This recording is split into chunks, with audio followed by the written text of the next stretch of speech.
आज हम लोगों का नंबर है integration by substitution method. Integration का जो फर्स्ट पार्ट था वो पूरा हो गया। जैसे इसमें मैंने बताया था कि जब भी इंटीग्रेशन का फिजिक्स में जरूरत पड़े तो डिफरेंशिएशन के फॉर्मूले की जो प्रैक्टिस की गई थी उसके फॉर्मूले का यूज कर सकते हो। जैसे मैंने बोला था कि साइन एक्स को अगर डिफरेंशिएट करो तो कॉस एक्स होता है, लेकिन अगर कॉस एक्स को इंटीग्रेट करोगे तो साइन एक्स आएगा। यानी जो डिफरेंशिएशन के फॉर्मूले थे उनको थोड़ा उल्टा करके सोचो तो इंटीग्रेशन का फॉर्मूला बन जाता है, मतलब एंटी डेरिवेटिव होता है। और ये बार बार बोल रहा हूँ कि यहाँ पे इंटीग्रेशन नहीं पढ़ाया जा रहा, बल्कि उतना इंटीग्रेशन हम लोग पढ़ रहे जितने की जरूरत हमें फिजिक्स में पड़ेगी। अब जैसे आज के टॉपिक में नया क्या है, इंटीग्रेशन बाय सब्स्टिट्यूशन मेथड। ये सबसे इंपॉर्टेंट है और सबसे ज्यादा इसका यूज होता है। जैसे मान लो ये वाला क्वेश्चन मुझे सॉल्व करना है कि x + 4 होल पावर 3 और इसको इंटीग्रेट करिए। तो सबसे पहले इसमें दिमाग में ये आएगा कि डिफरेंशिएशन अगर ये होता तो मैं पहले पावर के अकॉर्डिंग करता, यानी 3x + 4 3 - 1, और फिर जिस पर पावर थी उसका करता। जो अपना रूल था कि first will differentiate power, then function, then independent variable. But यहाँ पर ऐसा नहीं है। तो इसके लिए सब्स्टिट्यूशन मेथड क्या है, इस चीज को इधर साइड में समझो कि जो चीज थोड़ी देर के लिए परेशान करे, जैसे x + 4 की जगह अगर सिर्फ x लिखा होता और x की पावर 3 होती तो ये बहुत आसान था। तो इसको सब्स्टिट्यूट करो। सब्स्टिट्यूट इन द सेंस कि जैसे मैंने इसको t मान लिया, लेट स्टेप समझना। तो किसको t माना, x + 4 को मैंने t माना, ये पहला स्टेप है। जब इसको t मानोगे फिर क्या करना है, ऑन डिफरेंशिएट। ध्यान से देखना कर क्या रहा हूं, ऑन डिफरेंशिएट। ये जो फंक्शन है इसको डिफरेंशिएट करोगे, किसके रिस्पेक्ट में करोगे, विद रिस्पेक्ट टू x। ये रहा। तो देखना यहाँ पर हुआ dt/dx, है ना। यहाँ पर जब करोगे तो ये कितना आएगा, ये आएगा dx/dx प्लस d/dx और कितना 4। तो dx का x के रेस्पेक्ट में 1 और ये कांस्टेंट है तो 0। तो यहाँ से क्या बचा, dt/dx। तो ध्यान से देखो यहाँ से एक वैल्यू आ रही है dt/dx आ गई। इससे फायदा क्या मिला, इससे हमें ये फायदा हो रहा है कि जो हमने एक फंक्शन माना था t = x + 4, अगर मैं अपने इसी में यहाँ पर क्या रख दूं, t रख दिया, तो ये मैंने माना हुआ था, जो पावर थी वो पावर रहेगी। अब तुम ये सोचोगे कि सर ये फंक्शन तो t में हो गया पर यहाँ तो dx लिखा हुआ है, तो मैं इंटीग्रेट कैसे करूं। तो ध्यान से देखो ये dt और dx में रिलेशन भी आया हुआ है। तो dx को हटा के यहाँ पर क्या आ जाएगा, dt आ गया। अब ये क्वेश्चन बिल्कुल पहले जैसा बन गया। n का वैल्यू कितना मिला, 3। इसको लिखोगे n + 1 डिवाइड बाई n + 1 और इंटीग्रेशन कांस्टेंट c। तो ये आप लोग के पास आएगा t⁴ divide by 4 plus c। यहाँ तक आने के बाद जो सब्स्टिट्यूशन किया था उसको वापस रख दो। t की जगह क्या लिया था, x + 4, ये power as it is, divide by 4 plus c। ये इसका आंसर हो गया। मतलब मैंने इसमें तुम्हें सिर्फ ये बताया कि ये जो बड़ी सी वैल्यू दिखाई दे रही थी मैंने इसको सब्स्टिट्यूट कर दिया। जैसे इसको सब्स्टिट्यूट किया और सब्स्टिट्यूट करने के बाद दोनों साइड में इसको डिफरेंशिएट किया। डिफरेंशिएट क्यों किया, क्योंकि अगर मैं इस x + 4 को t मान रहा हूँ तो मुझे dx को भी t के टर्म में लिखना होगा, तो उसके लिए ये रिलेशन हेल्प करेगा। ये था एग्जाम्पल 1। अब इसी तरह देखो एक एग्जाम्पल देखे, बहुत सारे करेंगे, जब तक क्लियर नहीं हो जाएगा आगे नहीं जाऊंगा। अब जैसे मान लो मुझे यहाँ पे सेकंड क्वेश्चन मैं यहाँ पे एक ले रहा हूँ, देखना कोई भी एक वैल्यू उठा के यहाँ पे डाल देता हूँ, सीट से ही ले लेता हूँ जिससे तुम लोग बाद में डाउट पूछते हो तो फिर पूछोगे नहीं। ये जैसे मान लो यहाँ पे लिखा हुआ है 3 और डिवाइड बाई 2 - x का स्क्वायर और dx, ऐसा क्वेश्चन आ गया। अब इसमें बोला गया इंटीग्रेट करो। अब देखना 2 - x परेशान कर रहा है ना, तो क्या करो, t की वैल्यू को 2 - x मान लो, मान लिया। दोनों साइड में इसको डिफरेंशिएट करना है x के रिस्पेक्ट में, क्योंकि ये x की वैल्यू है। तो यहाँ पर भी लिखो d/dx 2 - x लिख दिया। अब देखना dt और dx यहाँ 2 को डिफरेंशिएट करोगे पहले, फिर डिफरेंशिएट किसको करोगे, x को करोगे, वही पुरानी कहानी। ये 2 एक कांस्टेंट है, 0 आएगा, x का x के रिस्पेक्ट में -1 आएगा, तो अपन लोग के पास dt ओवर dx का वैल्यू -1 आ गई, तो dt कितना आ गया, -dx। बन गया रिलेशन। इतना करने के बाद वापस अपने क्वेश्चन पर आ जाओ, ये साइड में सब्स्टिट्यूशन हो गया। क्वेश्चन था 3/2 - x, 2 - x को मैं सब्स्टिट्यूट कर सकता हूँ t से, पावर यहाँ 2 थी रहेगी। अब मैं dx को सब्स्टिट्यूट कर सकता हूँ, ये देखिए माइनस है, तो इसका अच्छा होगा कि आप ऐसे लिखो dx इक्वल -dt, तो -dt dx की जगह क्या आएगा, -dt। अब ये माइनस को बाहर कर दो और 3 कांस्टेंट t को ऊपर ले जाओ, तो t की पावर -2 और dt बना। फिर यहाँ पे -3 और वही पुराना formula n+1 divide by n+1 plus integration constant.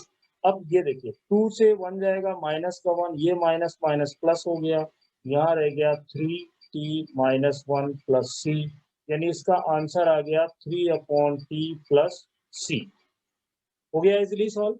तो क्या करना था, बस एक सब्स्टिट्यूशन किया, ये परेशान किया था, इसको t डाला, दूसरी जरूरत थी dx को dt में लाना, वो कौन हेल्प करेगा, पहले सब्स्टिट्यूट करो। डिफरेंशिएशन, इस माने गए फंक्शन का डिफरेंशिएशन मैं केवल इसलिए कर रहा हूँ कि मुझे इस dt और dx में रिलेशन बन जाए, क्योंकि अपने वैल्यू में यहाँ dx दिया है जिसको मुझे dt में लाना ही होगा, क्योंकि जब तुम इसको t में रख दोगे तो फिर यहाँ dx करोगे तो दो फंक्शन आपस में कैसे इंटीग्रेट करेंगे, तो यहाँ t है तो यहाँ भी t होना चाहिए, इसलिए मैं इसको पहले सब्स्टिट्यूट करता हूँ और फिर उसको डिफरेंशिएट करता हूँ, जिससे कि इस dx में और जो आपने सब्स्टिट्यूशन किया है उन दोनों में रिलेशन मिल जाए। इसी टाइप से देखो क्वेश्चन नंबर 3, लास्ट में क्या कर देते हैं बाद में, जैसे यहाँ तक आ गए, अब बस एक फॉर्मेलिटी बची हुई है कि जिसको t माना है उसको वापस भी रखना है, तो t मैंने किसको माना था, 2 - x को, तो यहाँ पर लिखूंगा 3/2 - x प्लस c। लो ये क्वेश्चन खत्म। अब इसी तरह एक थर्ड और कर लेते हैं। अब देखो इसमें थोड़ा सा चेंज किया है, इंटीग्रेशन करना है √1 + x² × 2x dx। अब देखो यहाँ पे एक ये अलग दिखाई दे रहा है, ये अलग दिखाई दे रहा है, ये थोड़ी और अलग चीज है, देखने में ये मुश्किल पैदा करेगा, तो यहाँ पर मैं कैसे सोचूंगा कि क्या सब्स्टिट्यूट करूं, तो तुम्हें ये सोचना होगा कि जैसे दो चीजें हैं आपके पास, एक है 1 + x², ठीक, और दूसरा है 2x। अब इसमें ये दिमाग लगाओ कि मैं उसको t मानूंगा, जैसे मेरी प्रॉब्लम है, मैं t को लेना चाह रहा हूँ, तो ऐसा t मानो कि उसके डिफरेंशिएशन करने के बाद दूसरा आ जाए। जैसे अगर तुम t = 2x को यहाँ पे t मान लोगे, जैसे मान लो मैंने ये मान लिया, मानने के बाद जो मैंने बताया कि इसको डिफरेंशिएट करो, तो यहाँ पर सिर्फ 2 आएगा, तो dt का वैल्यू 2dx आ गया। लेकिन अपनी एक एक प्रॉब्लम सॉल्व नहीं हुई, t की जगह अगर मैं 2x रख भी दूं तो ये तो मेरा बच रहा है ना, तो इससे तो काम नहीं बना। तो मैं ये बताने की कोशिश कर रहा हूँ कि कैसे जानोगे t किसको मानना है, तो मैं इसको t नहीं मान सकता। अब मैंने ट्राई किया कि अगर मैं सिर्फ 1 + x² को t मानूं, दूसरा यहाँ पे हिट एंड ट्रायल पे जाओगे, तो जब इसको डिफरेंशिएट करूंगा तो dt ओवर dx आएगा, 1 का डिफरेंशिएशन 0 होगा, x² का मुझे पता है कि 2x होता है, तो dt का वैल्यू आएगा 2x dx, ये आ गया। अब देखिए इसमें t मानने से क्या फायदा हुआ, इसको मानने से ये फायदा हुआ कि जो ये अंडर रूट के अंदर लिखा हुआ था 1 + x², उसकी जगह तो मैं t लिख सकता हूँ, लिख दिया। फिर अच्छी बात ये आई कि जो साइड में लिखा था 2x dx, ये देखिए पूरा यहाँ पर आ रहा है 2x dx, तो इस 2x dx को मैं रिप्लेस कर सकता हूँ किससे, ओनली dt से। अब ये क्वेश्चन आसान हो गया। तो अब ये मत, जब भी ऐसा सिचुएशन बनेगा तो क्वेश्चन इस टाइप से बनाया जाएगा कि एक वैल्यू को t मानने से दूसरी वाली वैल्यू आएगी, बस तुम्हें ये सोचना है कि मैं t किसको लूं कि जब मैं डिफरेंशिएट करूं तो दूसरी वाली वैल्यू मुझे दिखाई देने लगे।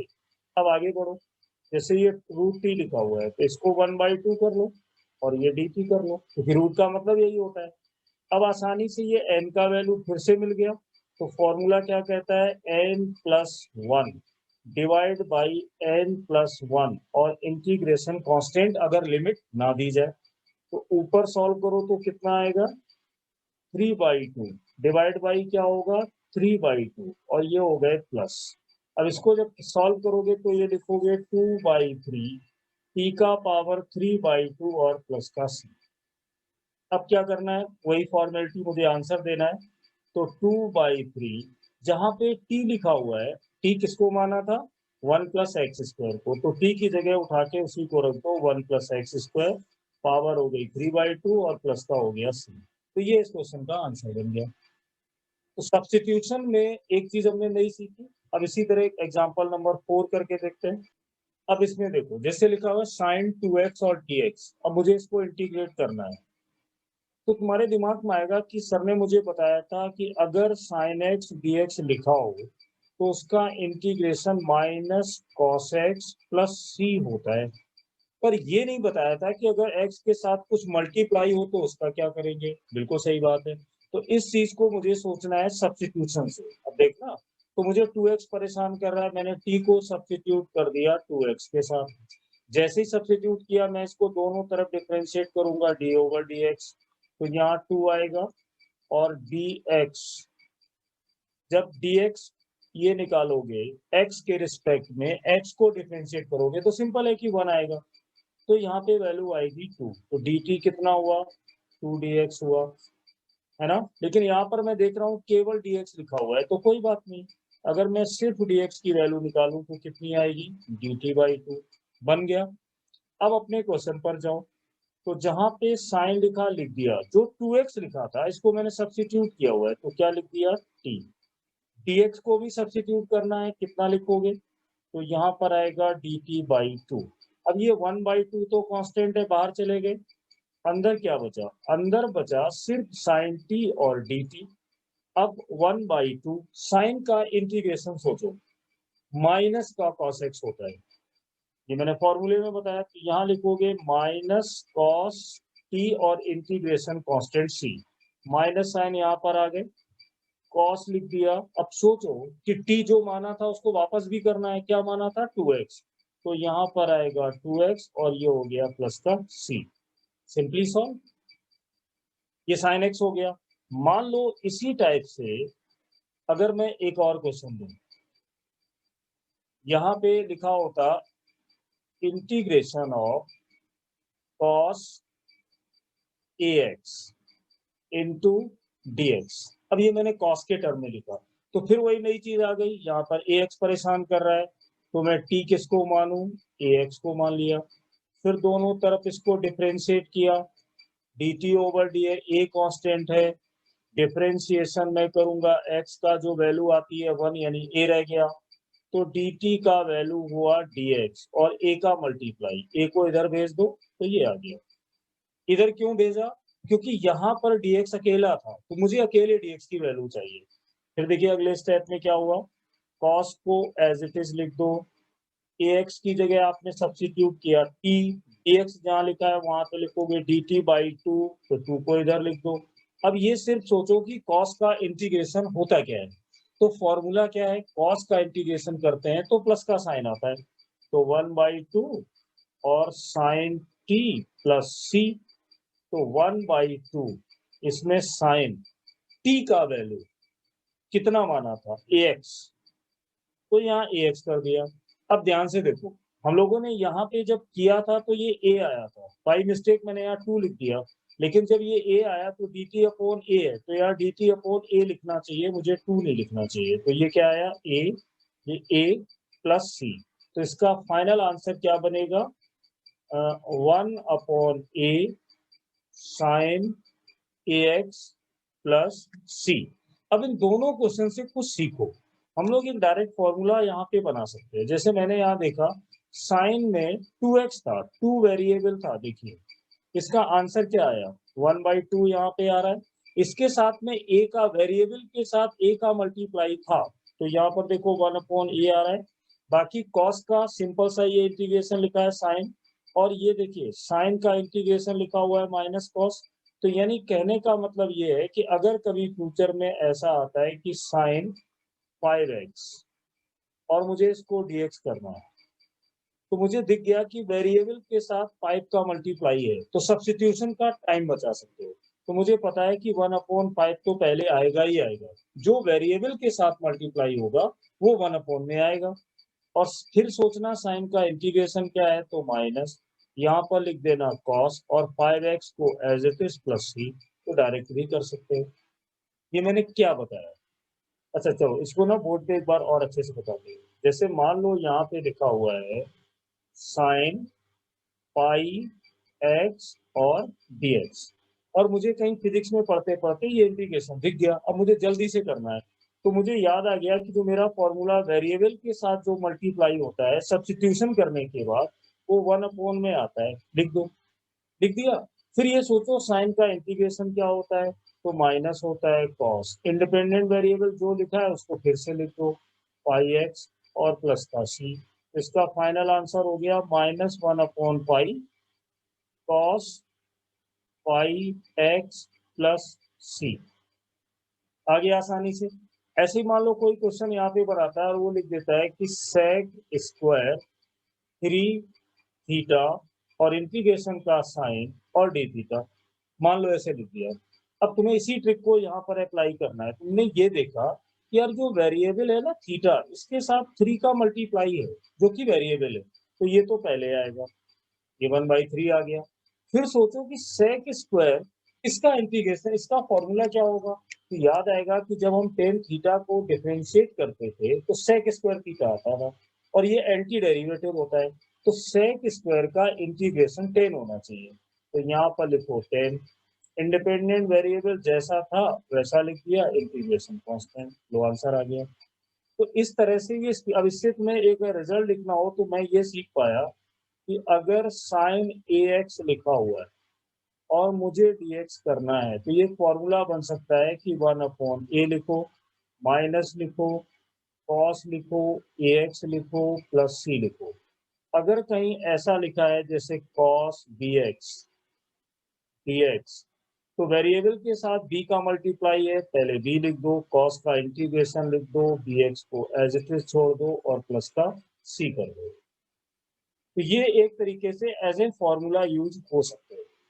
यहाँ से ये समझ आया। अब इसमें थोड़ा सा और क्वेश्चन देखते हैं, आगे आगे चलते हैं। अब जैसे देखो एक सामने क्वेश्चन दिख रहा है, यहाँ पे लिखा हुआ है x into sine 2x square into D x. अब ये दो फंक्शन दिखाई दे रहे हैं, एक ये और दूसरा ये। क्या मैं इसको सिंगल फंक्शन में कन्वर्ट करके कर सकता हूँ? तो जब भी ऐसी सिचुएशन आ जाए तो सोचना कैसे है, मतलब इसको कैसे करोगे, तो इसको भी टी मान सकते हो, इसको भी टी मान सकते हो। ये डिसीजन आपको लेना है कि मैं किसको टी मानूं। टी ऐसे फंक्शन को मानो कि जिसको डिफरेंशिएट करने के बाद दूसरा आ जाए। अगर मैं x को डिफरेंशिएट करूंगा तो 2x स्क्वायर नहीं आ सकता, लेकिन अगर मैं 2x स्क्वायर को मानूं तो x आने के चांसेस हैं। तो क्या करेंगे, ये सोच के मैंने t किसको कंसीडर किया, 2x स्क्वायर को। तो फिर इसको दोनों तरफ कर दो डिफरेंशिएट, तो देखो 2 रहेंगे, एक्स स्क्वायर का डिफरेंशिएशन 2x होता है, तो यहाँ से मिलेगा 4x। और अगर सिर्फ dt लिखो तो ये dx इधर चले गए। अपना पर्पस क्या था, यहाँ पर हम लोग क्या निकालना चाह रहे थे। मैं यहाँ पे अगर इसको इस टाइप से लिखूं, देखना ये दिया हुआ था साइन, मैंने 2x स्क्वायर को क्या मान लिया, t। अभी मेरे पास बचा क्या, यहाँ से x बचा, यहाँ से dx बचा, ये लिख दिया x dx। अब देखो ये x dx में यहाँ पे दिखाई दे रहा है, तो बस यही पर्पज होता है इसको, x dx का वैल्यू आएगा dt/4। आ गया। तो अगले स्टेप में यहाँ पे क्या करोगे कि साइन t तो एज इट इज रहेंगे, x dx को भी रिप्लेस करना होगा t के टर्म में, जैसा मैंने समझाया। तो ये साफ दिखाई दे रहा है कि x dx का जो वैल्यू है वो dt/4 है, तो 4 को इधर ले आइए, तो बन गया क्वेश्चन। अब सोचो 1/4 लिखेंगे, साइन का जो इंटीग्रेशन होता है वो होता है माइनस कॉस, तो माइनस साइन आएगा, फिर यहाँ पे कॉस का t आएगा और प्लस का c, इंटीग्रेशन कांस्टेंट। और आगे चलिए -1/4 कॉस टी जिसको माना है उसको वापस भेजना है, क्या माना था 2x स्क्वायर, तो ये 2x स्क्वायर हो गए, ये प्लस का सी हो गया इसका आंसर, बस ये आंसर है। तो कभी कभी ऐसी सिचुएशन भी बनेगी कि साइन के अंदर कोई इंडिपेंडेंट वेरिएबल दिया होगा एंगल में और उसके पीछे कुछ लगा होगा, उन दोनों में किसी एक को टी मानना उसको जो एक के करने से दूसरा आ जाए, मतलब ऐसा मानो कि जब मैं डिफरेंशिएट करूं तो दूसरा आ जाए। अब जैसे ये देखो, एक यहाँ पे क्वेश्चन लिखा हुआ है साइन 8z-5 और dz। अब परेशान करने वाली चीज कौन सी है, 8z-5। तो जब ये परेशान करेगी तो इसी को टी मान लेते हैं। देखना, अगर मैं इसको टी मान लू मैंने यहाँ पे इसको टी माना, किसको, 8z-5 को। अब डिफरेंशिएट करो, तो डिफरेंशिएट करोगे डी टी यहाँ आएगा। अब यहाँ पे z लिखा हुआ है तो यहाँ पे आपको z लिखना है। 8 कांस्टेंट है, z का डिफरेंशिएशन z के रिस्पेक्ट में और 5 का डिफरेंशिएशन 5 के रिस्पेक्ट में। z का z के रिस्पेक्ट में 1 ये पड़ा हुआ है, तो यहाँ से मिला 8। 5 एक कांस्टेंट वैल्यू है, इसका डिफरेंशिएशन होगा 0, तो dz को जब राइट में लाओगे तो 8 dz और इक्वल हो गया dt। पर मुझे जरूरत है केवल dz की, तो अब मैं अगर केवल dz यहाँ से निकालूं तो क्या आएगा, dt डिवाइड बाई 8। अब देखना सब्स्टिट्यूट करने से ये क्वेश्चन कितना आसान हो गया। यहाँ पर लिखोगे साइन 8z-5 की जगह क्या आएगा t, dz की जगह क्या रिप्लेस करोगे इस रिलेशन से, तो यहाँ लिखोगे dt अपॉन में 8, तो 1/8 यहाँ पर आ गए। साइन का इंटीग्रेशन क्या होता है, तो माइनस कॉस, तो माइनस भी आएगा, 1/8 भी आएगा, कॉस भी आएगा और टी भी आएगा। पर टी का वैल्यू क्या था, वो वैल्यू फिर से लिख दो, 8z-5 और प्लस का सी। लो ये इसका आंसर हो गया। ऐसे और देख, अब देखो एक ये वाला क्वेश्चन देखो, ये काफी अच्छा है, बहुत कुछ सिखाएगा। जैसे इसमें लिखा है कि 12y⁴ 4y² + 1 का whole of square, y³ + 2y और dy। तो देखने में टफ भी लग रहा है, पर अगर इसको सब्स्टिट्यूशन में, अगर देखो एक मेथड ये है, मैं लेंदी समझाता हूँ पहले, जो मैं करूंगा नहीं, कि मैं इसका पहले होल स्क्वायर ओपन करूं, तो इतनी बड़ी वैल्यू का होल स्क्वायर ओपन करना बहुत बड़ा टास्क है। फिर इसके साथ मल्टीप्लाई करूं, फिर करूं, तो ये तो बहुत लंबा है, 2-3 पेज चले जाएंगे। क्या इसका कोई शॉर्टकट हो सकता है, बिल्कुल हो सकता है। सब्स्टिट्यूशन मेथड, इस दो वैल्यू जो दिखाई दे रही है, एक इस ब्रैकेट में और दूसरी ये, इसको सिंगल में बदला जा सकता है। प्रोसेस क्या है, टी मानेंगे। अब डाउट ये है कि टी मानूं किसको, तो टी मानने का तरीका ये है कि उस वैल्यू को लो जिसको डिफरेंशिएट करने के बाद दूसरी आ जाए। अब अगर मैं y इस फंक्शन को लूंगा तो y³ का जब डिफरेंशिएशन किया जाएगा तो एक पावर कम हो जाएगी, nxn-1, तो ये रह जाएगा y²। लेकिन यहाँ पे तो y4 है, तो इसका मतलब है अगर मैं y4 वाले को मानूं यानी इसको, तो डिफरेंशिएट करने पर एक पावर कम होती है, तो चांस है कि सेकंड आ जाएगा। ऐसे सोचना है। तो ये सोच के मैंने क्या करा, यहाँ पे लिखा y⁴ प्लस 4y² और प्लस 1, इसको t मान लिया। देखते हैं आगे क्या होता है। जब इसको t मानोगे तो इसको y के रिस्पेक्ट में डिफरेंशिएट करोगे। अब देखना y⁴ को करेंगे तो 4y³ यानी nxn-1 से डिफरेंशिएट करो, प्लस ये देखिए y⁴ 2 है, 2 पहले आएगी तो 4×2 = 8 होगा, और y² में 2 से 1 माइनस करोगे तो डिफरेंशिएशन अच्छे से पड़ा हुआ है, 8y आएगा और 1 का करेंगे तो 0 आएगा। इसको देखिए, इसमें 4 कॉमन हो रहा है, तो 4 अगर मैं कॉमन लूं तो अंदर बचता है y³ प्लस 2y, और यहाँ पर लिखा हुआ है dt। ये जो dy है इसको इधर भेज दो। अब कुछ बच्चे सोचेंगे कि सर कॉमन आपने केवल 4 क्यों लिया, y³ और y में y भी तो कॉमन था। बिल्कुल था, पर नजर ये रखनी है कि तुम्हें चाहिए क्या, y³ और 2y चाहिए। अगर y कॉमन लोगे तो ये देखो ये वैल्यू नहीं आएगी, बल्कि यहाँ पर आएगा y² + 2, वो मुझे नहीं चाहिए, मुझे ये चाहिए। तो कितनी जरूरत है उस हिसाब से सेट करो। अभी देखिए इससे फायदा क्या हुआ, यहाँ पर रह गया y³ + 2y और dy, यही तो हमें चाहिए था, ये देखो मिल गया पूरा। लेफ्ट हैंड साइड में dt है, ये 4 यहाँ पर आ गए, कर दिया, हो गया सब्स्टिट्यूशन। अब देखना ये क्वेश्चन कैसे बनेगा। ये जो 12 है ये साइन ऑफ इंटीग्रेशन के बाहर आएगा, कांस्टेंट है। ये जो पूरा लिखा हुआ है इसकी जगह आप t लिखोगे, पावर इस पर 2 लगी हुई थी, 2 लगा दो। ये जो पूरा लिखा हुआ था इसको सिंपली रिप्लेस कर सकते हो dt/4 से, ये वाला 4, तो 4 आ गए इधर। अब देखो इतना बड़ा दिखाई दे रहा था, 4 3 12, और यहाँ पर रह गया t² और dt। कितना बड़ा क्वेश्चन कितना छोटा हो गया अगर सब्स्टिट्यूशन मेथड डाले तो। अब ये 3 है, n+1 divide by n+1 plus c, ये 3 और 3 कैंसिल, तो यहाँ पर बचेगा केवल t की पावर 3, और t माना किसको था, t माना था y⁴ को, 4y² को, और प्लस के 1 को। ये देखो यही t माना था, इस पर पावर कितनी आई है 3 और प्लस का c, तो ये इस क्वेश्चन का आंसर हो गया। तो फिर वही ट्रिक काम आई कि दो वैल्यू दी थी, दोनों को सिंगल बनाना था, ये सोचना था कि टी किसको माने, टी उसको मानो जिससे कि दूसरा आ जाए, बाकी चीजें वो अपने आप सॉल्व करते हुए रास्ता दिखाई देने लगता है। चलो और क्वेश्चन करते हैं इसको। अब देखो और भी, जैसे यहाँ लिखा हुआ है dx divide by root of 5x plus eight, इसको इंटीग्रेट करो। तो देखो ये रूट भी में देखने में डर लग रहा है, पर यार ये वैल्यू लिखी है क्या करे। तो जब भी ये इस टाइप की वैल्यू परेशान करे, क्या मानना है t, किसको मानना है 5x प्लस 8। इस वीडियो के साथ पढ़ने का तरीका क्या है कि क्वेश्चन देखा, यहीं पे पॉज करो, खुद से सॉल्व करो, थोड़ी देर बाद आंसर चेक करो, फिर आगे बढ़ा के चेक करो कि तुम्हारा आंसर मेरे से मैच कर रहा है कि नहीं। ठीक, तो क्या करेंगे, चलो हो गया तुम्हारा टर्म पूरा। अब इसको डिफ्रेंशिएट करो, यहाँ से 5 मिलेगा, h का होगा 1, 8 का होगा 0, तो dt का वैल्यू आ गया 5 dx। पर अपन लोग की जरूरत थी ओनली dx, ये आएगा dt/5।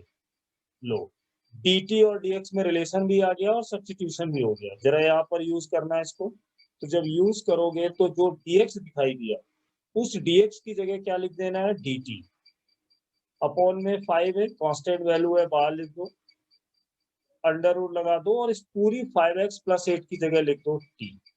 अब ये बड़े आराम से बन जाएगा 1/5 इंटीग्रेशन ऑफ t, इसको ऊपर ले जाओ, अंडर रूट का मतलब -1/2 और dt हुआ, तो 1/5। अब t जहां लिखा हुआ है उसकी जगह जो माना था उसको वापस ले आओ, तो वो है 5x प्लस 8, और ये पावर है -1/2 प्लस 1 डिवाइड बाई -1/2 प्लस 1। इसको सॉल्व करने के बाद c आगे लगा दोगे तो तुम्हारा आंसर हो गया। हो गया, अब आगे मैं नहीं कर रहा हूँ क्योंकि अब तुम कर सकते हो। जैसे ये है cos 7 थीटा प्लस 5 को करो, यहाँ पर अब ये परेशान कर रहा है, तो वेरिएबल के साथ वैसे 7 का मल्टीप्लाई है डायरेक्ट भी कर सकते हो, लेकिन एक बार मैं करके बता रहा हूँ, वैसे डायरेक्ट भी कर सकते हो कि t का वैल्यू अगर 7 थीटा प्लस 5 मानते हैं तो dt/d थीटा क्यों, क्योंकि t का फंक्शन थीटा में है। इसका आएगा 7, इसका आएगा 0, तो dt का वैल्यू आएगा 7 इंटू dx, तो dx का वैल्यू आएगा dt/7। अब इसको यूज कर लो, तो cos यहाँ पर आएगा t और d थीटा रिप्लेस होंगे dt/7, तो 7 को इधर ले आओ, 1/7, और cos का इंटीग्रेशन होता है साइन। t का वैल्यू मैंने माना था 7 थीटा प्लस 5 प्लस c। मैं ये कह रहा था कि यहाँ पे वेरिएबल के साथ मल्टीप्लाई 7 है, तो देखो ये 7 आ रहा है, बाकी वही लिखा हुआ है, तो डायरेक्ट भी कर सकते है ना। अब इसमें एक दो क्वेश्चन और देखो। अब जैसे इस टाइप से लिख के आ जाए कि साइन का power 4x cos x dx, इसको इंटीग्रेट करो, तो फिर यहाँ पे दो फंक्शन, एक साइन और एक cos, मुझे इसको सिंगल बनाना है, तो सिंगल बनाने के लिए क्या करना होगा, किसी एक को t मानना होगा, तो t cos जिसमें ज्यादा पावर है उसको t मानते हैं, है ना। तो यहाँ पे t की वैल्यू को मैंने माना हुआ है sin x, जब इसको डिफ्रेंशिएट करेंगे तो dt/dx, साइन का डिफ्रेंशिएशन होता है cos x, तो dt और dx में रिलेशन क्या बना, cos x dx, ये बना। अब जरा क्वेश्चन पर वापस आना, तो जहां साइन की पावर 4 लिखा है वहां पे क्या लिख सकते हो, t की पावर 4, क्योंकि मैंने साइन को तो टी माना है, और कॉस एक्स डीएक्स किससे रिप्लेस हो गए, बाई डी टी। लो ये देखो फिर छोटा हो गया।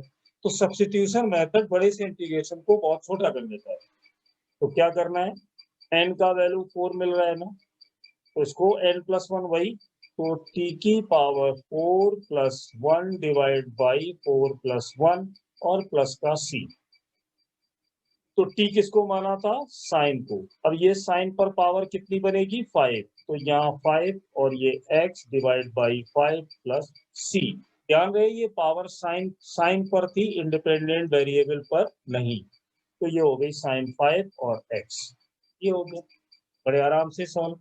चलो आगे नेक्स्ट क्वेश्चन और देखते हैं। अब देखो जैसे ये लिखा हुआ है 6 cos t 2 + sin t का पावर क्यूब और dt। अब मान लो इस टाइप का फिजिक्स में कोई फंक्शन आया, मुझे करना है। अब मैं इस cos t और sin को दोनों को एक सिंगल फंक्शन में बनाना चाहता हूँ। किसको t मानूं? अगर मैं cos वाले फंक्शन को t मानता हूँ तो ये दोनों नहीं आएंगे क्योंकि बीच में प्लस भी है। तो बेहतर ये है कि जब cos के मानने से नीचे वाला नहीं आ रहा है तो क्यों ना ऐसा करें, 2 + sin t, नीचे वाले को t मान ले। देखते हैं क्या होता है। तो दोनों तरफ इसको डिफरेंशिएट करो, dt फंक्शन है, देखिए t का फंक्शन है। अब यहाँ पे मैं t नहीं लिख सकता, तो कोई दिक्कत नहीं है, कुछ भी मान लो। जैसे मान लो मैंने यहाँ पे u मान लिया, तुम p मान लो, q मान लो, इसमें कोई ऐसा रूल नहीं है कि t ही मानो। लेकिन अब करना क्या होगा, इस u वाले फंक्शन को डिफरेंशिएट करना होगा t के टर्म में, क्योंकि t का फंक्शन है। तो 2 का डिफरेंशिएशन होगा 0 और sin t का डिफरेंशिएशन होगा cos t। आ गया।